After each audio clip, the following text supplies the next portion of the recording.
अक्टूबर 2012 क्या दिया देखो, 1/4/2010 Mrs Meenal had 3 lakh rupees, 12% debenture of 94 each, face value 100।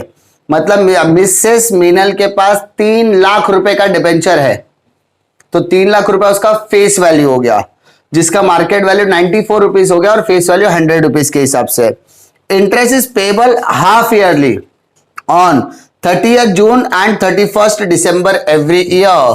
सबसे पहले आपको सबसे बड़ा काम करना है, टाइम ईयर बनाना है, टाइमलाइन बनाना है, ठीक है।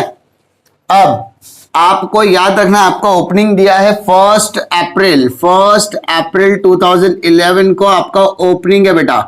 क्या है आपका ओपनिंग? बेटा आप ऊपर का लाइन मिस कर दिए। ऑन 1 अप्रैल 2010 दिया है 10, यहां पर आपका क्या हो गया, ओपनिंग हो गया, कोई तकलीफ। उसके बाद 3 लाख रुपए का debenture, 12% debenture of ₹94 each, face value 100। Interest is payable half yearly on 30th जून। बेटा इंटरेस्ट आपको कभी मिल रहा है? 30th जून को मिल रहा है, 30 जून, 30th जून, तो 2010 में मिलेगा। और कब मिलेगा? 31 दिसंबर 2010। अरे कोई तकलीफ? साल में कितनी बार इंटरेस्ट मिलेगा? 2 बार, कोई तकलीफ? इसके अलावा ठीक है, आगे बात करते हैं। On 1/9/2010 Mrs Minal sold 90,000 of 12% debenture of 95 rupees come interest. उसने बेचा, कौन सी तारीख को बेचा? सितंबर में। तो बेटा सितंबर जून के पहले या जून के बाद? जून के बाद। तो S स्टैंड्स फॉर सोल्ड। कभी बेचा उसने? 1 सितंबर 2010, कोई तकलीफ? S stand for sold. This 12% debenture were coated, coated मतलब मार्केट प्राइस एट 96 पर debenture at the stock exchange on 31st March 2011. Drop 12% debenture account in the books of Mrs. Minal for the year ending 31st March 2011. कोई तकलीफ? एक भी purchase नहीं बोला है, सिर्फ एक सेल बोला है। एक भी परचेस नहीं बोला, सिर्फ एक सेल बोला है, ठीक है। अब ध्यान दो, ओपनिंग मालूम है? ओपनिंग क्या अपना 1 अप्रैल 2010, तो बेटा क्लोजिंग क्या होगा? ठीक है, 31 मार्च 2011। कोई तकलीफ? है ना? ये मेरा ओपनिंग है, तो ये मेरा क्या जाएगा? क्लोजिंग। इतना मालूम हो गया? मुझे साल में कितनी बार इंटरेस्ट मिल रहा है? 2 बार। तो 1 अप्रैल को मैं बोलूंगा मुझे साल में 2 बार इंटरेस्ट मिलेगा, मिलेगा मतलब फ्यूचर में। कब? जून और दिसंबर में। तो मुझे क्या सोचना, इससे पहले मुझे डिबेंचर पे इंटरेस्ट कब मिला था? तो जैसा कि आपको पता है, उसने बोला जून में मिलेगा और दिसंबर, तो क्या अप्रैल से पहले दिसंबर आया होगा? हाँ है ना? पिछले साल का दिसंबर आया होगा ना, 31 दिसंबर 2009 आके क्या होगा ना। तो यानी इसके पहले मुझे इंटरेस्ट कब मिला? 31 दिसंबर 2009। इसके बाद मुझे डिबेंचर कब, यानी 31 मार्च के बाद इंटरेस्ट कब मिलेगा? जून में। कौन से जून को? 30 जून 2012 को। अरे कोई तकलीफ? मैंने आपको क्या बताया था, हमको क्या सोचना है? इंटरेस्ट कब मिलेगा?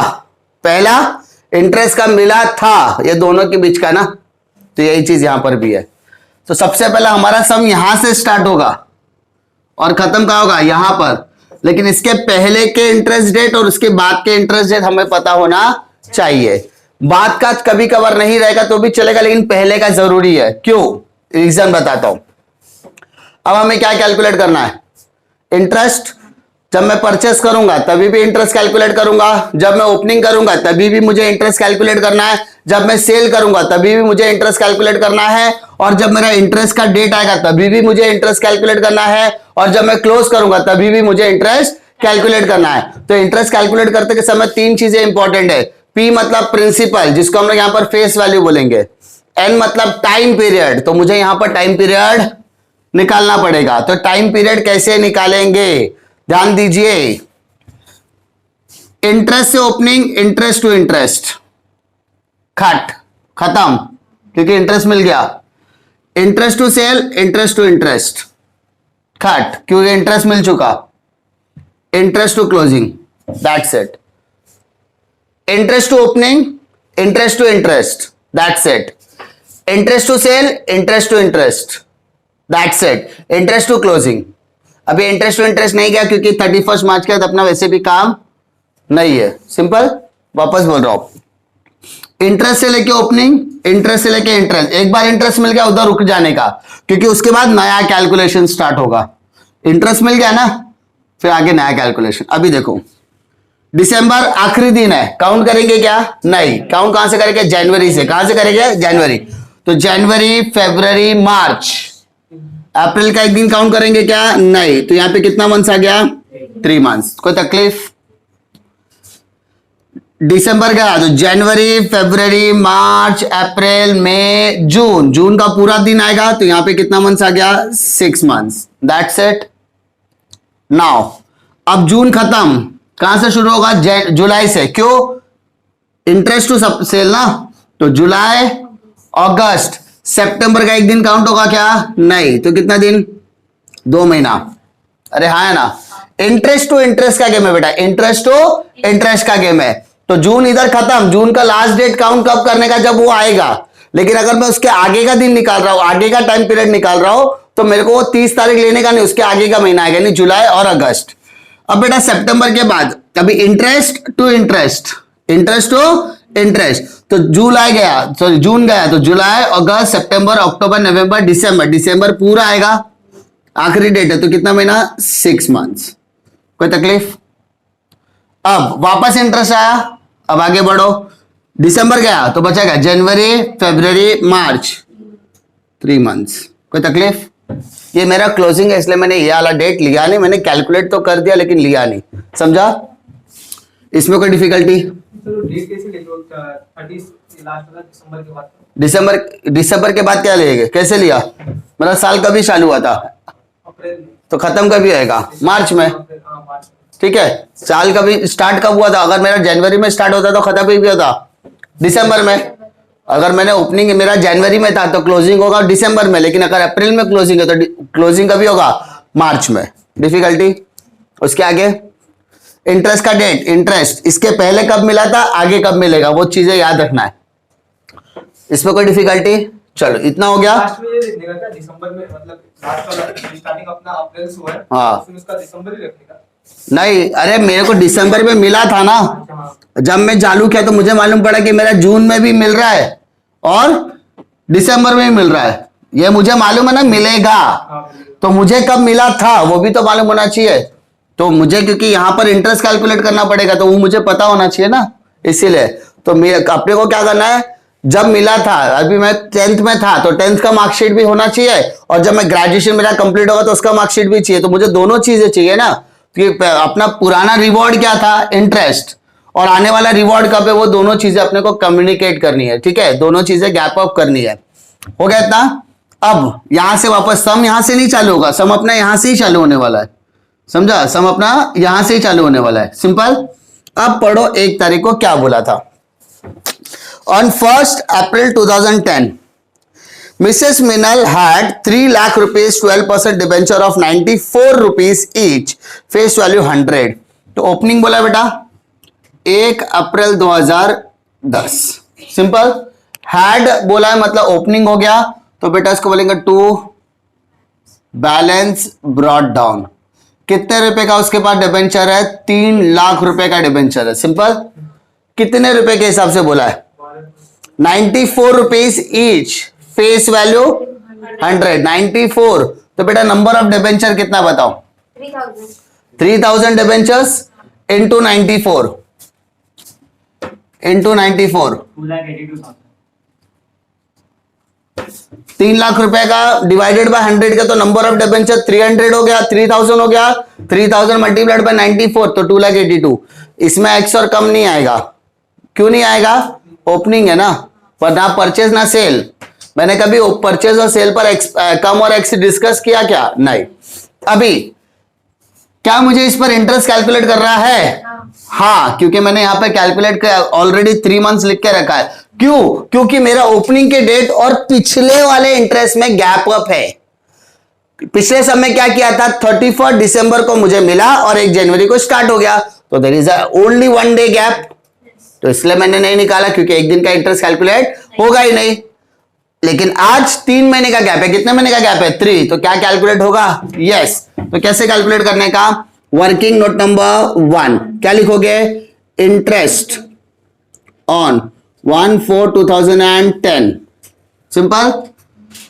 What is my face value बेटा, interest is always calculated on face value, तो 3 लाख रुपीज डायरेक्टली ले लो। What is my rate of interest, 12%, simple. How many months, 3 months. I think आपको 3 मंथ्स लिख दिया, तो 3/12 लिखना आना चाहिए अभी कैलकुलेशन में, तो कितना आएगा, देखो 9000 आ रहा है क्या, ठीक है। तो यहां पे इंटरेस्ट में लिखने का बेटा 9000, working note number 1, difficulty simple हो गया। चलो आगे बढ़ते हैं, नेक्स्ट बोलो, देखो ओ के बाद आई मतलब interest, interest is on credit side, तो 30 जून 2010 इंटरेस्ट के लिए क्या लिखेगा, बाय बैंक अकाउंट, कौन से कॉलम में आएगा, सिर्फ इंटरेस्ट के कॉलम में आएगा, किसके कॉलम में आएगा, इंटरेस्ट। कोई तकलीफ, okay. How we are going to calculate the interest, तो इंटरेस्ट ऑन 30 जून 2010, जैसा कि आपको मैंने कल बताया था, इंटरेस्ट कैलकुलेट करने के लिए एक कॉलम लेने का face value, debit minus credit. Debit में मेरा फेस वैल्यू कितना है, 3 लाख, सिंपल। और 30 जून के पहले कोई फेस वैल्यू था क्या, नहीं था, तो डैश मार के 3 लाख रुपीस लिखो, सिंपल, हाँ ना। अब इंटरेस्ट कैलकुलेट करना बेटा, कितना, 3 lakh rupees into 12% for how many months, 6 months, तो बेटा 6 मंथ्स का निकालो, 18,000। देखो सबका आ रहा है क्या, 18,000, लिख दो सीधा इंटरेस्ट में 18,000, दैट्स इट। डिफिकल्टी, कभी कभी ऐसा लिखना जरूरी है, क्योंकि हर समय मैं इंटरेस्ट ऐसे निकालूंगा, तो आपको पता होना चाहिए इंटरेस्ट कैसे निकालते हैं, क्लियर। कभी भी अगर आप लोग 25 सम भी पहुंच जाओगे ना, तभी भी इंटरेस्ट मैं ऐसे ही निकालूंगा, क्योंकि मेरा जो तरीका वो एक ही जैसा रहने वाला हर समय, तो याद रहेगा लंबे समय तक, क्लियर। इतना ये हो गया, ये हो गया। अभी क्या बचा, S, S stands for sold, तो डेट लिखो, वर्किंग नोट नंबर 3 आ जाएगा यहां पर, सेल ऑन 1/9/2010। अच्छा, परचेस किया तो बेटा किधर लिखोगे, डेबिट में, तो सेल किया तो किधर लिखते हैं, क्रेडिट, तो 1/9/2010 लिखोगे by bank account, simple. Check करो बेटा sentence, 1/9/2010 Mrs Menon sold 90,000 rupees debenture of ₹95 cum interest, तो बेटा 95,000 रुपीज उसने फेस वैल्यू में बेचा। What is your face value? 90,000. What is your face value? 90,000. कोई तकलीफ? अब वो कितने में बेचे, 95 रुपीज में बेचे बेटा, कितने में, 95। तो सबसे पहले बेटा कॉस्ट निकालो, क्या निकालोगे, कॉस्ट, तो 90,000 डिवाइडेड बाय 100, तो 900 हो गया, into 95, how much, how much, 84,000, 85,000, okay, that's it. क्या हमें इसमें इंटरेस्ट निकालना है, interest, interest is always calculated on, what is your face value, 90,000, what is your rate, 12%, what is your month, 2 months. आप लोग कैलकुलेट कर सकते हैं, आई थिंक 1,800। तकलीफ ये नहीं है, तकलीफ एक्स या कम, कम कम बोले तो क्या करने का, कम थी, कम कर दो बेटा, 0 0 कैंसल, इधर आएगा 7, इधर आएगा 83,700, है ना, कम बोला, कम कर दिया, तो बेटा मेरा कॉस्ट 83,700, बेटा मेरा इंटरेस्ट 1,800। कोई तकलीफ, वर्किंग नोट नंबर 3 पक्का, क्या आगे बढ़ो, है ना, profit and loss, very good. Sale निकालने के बाद क्या निकालने का, प्रॉफिट एंड लॉस, तो working note number 4, profit and loss on 1/9/2010। बेटा पीएनएल निकालने के लिए क्या करने का, 2 कॉलम, कौन कौन सा, face value, cost, debit minus credit. बेटा what is my face value, sorry, what is my face value, तो डेबिट में देखो कितना face value 3 lakh, okay. Debit में कॉस्ट 2,82,000, ठीक है। अब मैंने क्या सिखाया था, मैंने बताया था कि आप जिस दिन मतलब 1/9, तो 1/9 को छोड़ के इसके ऊपर क्या दिख रहा है, फेस वैल्यू डैश, इसके ऊपर क्या दिख रहा है, डैश, मतलब आपका कोई वैल्यू है ही नहीं, तो वहां पर डैश डैश लिखोगे। तो अब माइनस करोगे तो माइनस तो वही आएगा, 3 लाख इधर भी आएगा और 2,82,000 इधर भी आएगा। कोई तकलीफ है क्या? अच्छा, आपने कितना सेल किया, 90,000 सेल किया, तो बेटा क्रॉस मल्टीप्लाई कर देना, आपको कॉस्ट मिल जाएगा। कॉस्ट मिल जाएगा आपको 84,600। चेक करो, what is your cost price, 84,600। Simple, you need to compare with the selling price. आपको सेलिंग प्राइस में मिला कितना, 83,700। ध्यान दो, what is my cost price, 84,600। What is my selling price, 83,700। बेटा मेरे एक्सपेक्टेशन थी 84,000 मिलना चाहिए, बट मुझे मिला कितना, 83। ज्यादा मिला कम मिला, कम मिला। बेटा कम मिला तो क्या हो गया, लॉस। कितना लॉस हो गया, माइनस करके देखो कितना लॉस हो गया, 900। प्रॉफिट हुआ तो डेबिट साइड, लॉस हुआ तो क्रेडिट साइड, तो लिखोगे by profit and loss account, working note number 4 और 900 रुपीज। कोई तकलीफ, 1/9/2010, तकलीफ। इसके बाद आई स्टैंड्स फॉर इंटरेस्ट, वापस इंटरेस्ट कैलकुलेट करना है, okay. Working note number 5, interest on 31 दिसंबर 2010। इंटरेस्ट निकालते समय कौन सा कॉलम लेने का, face value, debit minus credit. बेटा what is my debit, 3 lakh. What is my credit, credit में देखो 90,000 आ चुका है, तो माइनस करके मिलेगा 2,10,000। तो interest is equal to 2,10,000 multiplied by 12% for 6 months, है ना, कितना, 12,600। Very good. तो इंटरेस्ट कॉलम में आएगा 12,600। तो 31 दिसंबर 2010 बाय बैंक, क्योंकि इंटरेस्ट पैसा मिल गया ना बेटा, 12,600। तकलीफ, वर्किंग नोट नंबर 5, पक्का। अब क्या आएगा, क्लोजिंग। तो क्लोजिंग करते समय इंटरेस्ट मिला क्या, नहीं मिला, इंटरेस्ट मिला, नहीं मिला, बोला है क्या, यहाँ पे आई लिखा मैंने, नहीं, मतलब पूरा क्लोज करना है।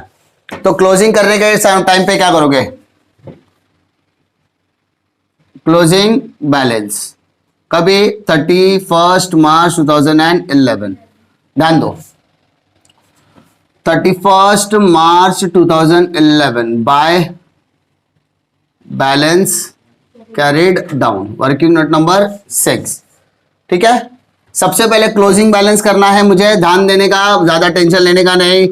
Face value, cost, debit minus credit.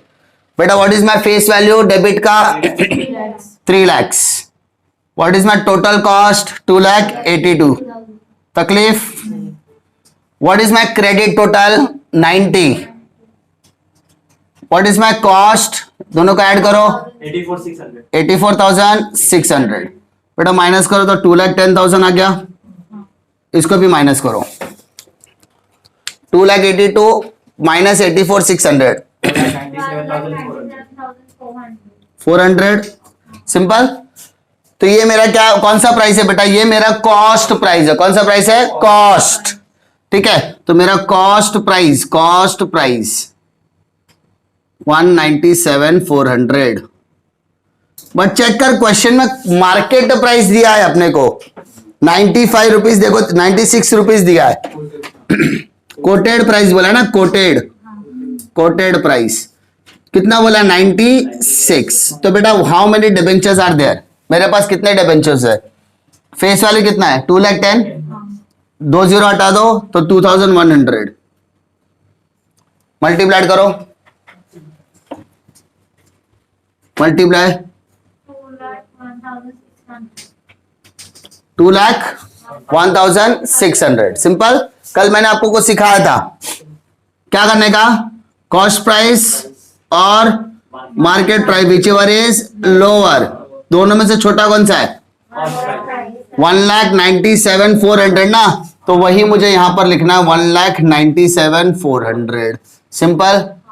बेटा मेरा फेस वैल्यू क्या लिखूंगा, बोलो बताओ मेरे पास फेस वैल्यू है क्या, अरे निकाला है, सब निकाला आप लोग ने, क्या निकाला है, अरे बेटा फेस वैल्यू अभी निकाला आप लोग ने 2,10,000। तकलीफ हो गया। अब इंटरेस्ट निकाल सकते हैं क्या, हाँ दिया है मेरे पास। इंटरेस्ट कैसे निकालेंगे बेटा, what is my face value 2,10,000, what is my percentage 12, how many months 3 months, कैसे है ना, कैलकुलेटर पे लो 6,300 हो गया answer. Problem, that's it. Closing कैसे करना समझ में आया। अब क्लोजिंग, अच्छा ये क्लोजिंग थोड़ा सा डिफरेंट क्यों है, क्योंकि क्लोजिंग पे इंटरेस्ट बोला नहीं था, तो हमने क्या किया, पहले क्लोजिंग में फेस वैल्यू तो एज इट इज आ जाएगा, कॉस्ट प्राइस मैंने कंपेयर करके ले लिया। अच्छा मेरा मार्केट कम होता तो मैं मार्केट वैल्यू लिखता, सीधी बात है। अगर मेरा कॉस्ट कम है तो मैंने कॉस्ट वाला लिखा। ओके, अभी मुझे जस्ट फॉर अ फॉर्मेलिटी देखना कौन सा बड़ा कौन सा छोटा है। इधर 3 लाख है तो देखो फेस वैल्यू भी आपका 3 लाख ही आएगा, है ना।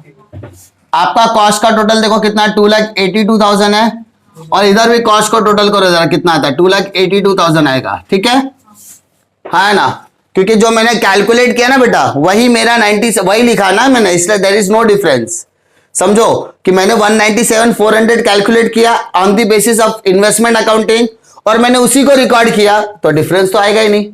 लेकिन अगर मैं यहां पे 195 आता सपोज, तो 195 रिकॉर्ड करता था तो मेरा डिफरेंस आता था। तो डिफरेंस कब आएगा, जब हम लोग कैलकुलेशन से कम रिकॉर्ड करते हैं तब, समझा, या कैलकुलेशन से ज्यादा रिकॉर्ड करते हैं। सिंपल। अरे समझा, नहीं समझ में आएगा तो जो छोटा है पहले लिख दो, और सिर्फ 2 मिनट का तो काम है, कैलकुलेशन पे कर दिया तो दोनों सेम आ रहा है, दोनों सेम आ रहा है, तो इधर भी लिखा इधर भी लिखा, कोई तकलीफ नहीं। अब इंटरेस्ट कॉलम ऐड करो, इंटरेस्ट कॉलम ऐड करो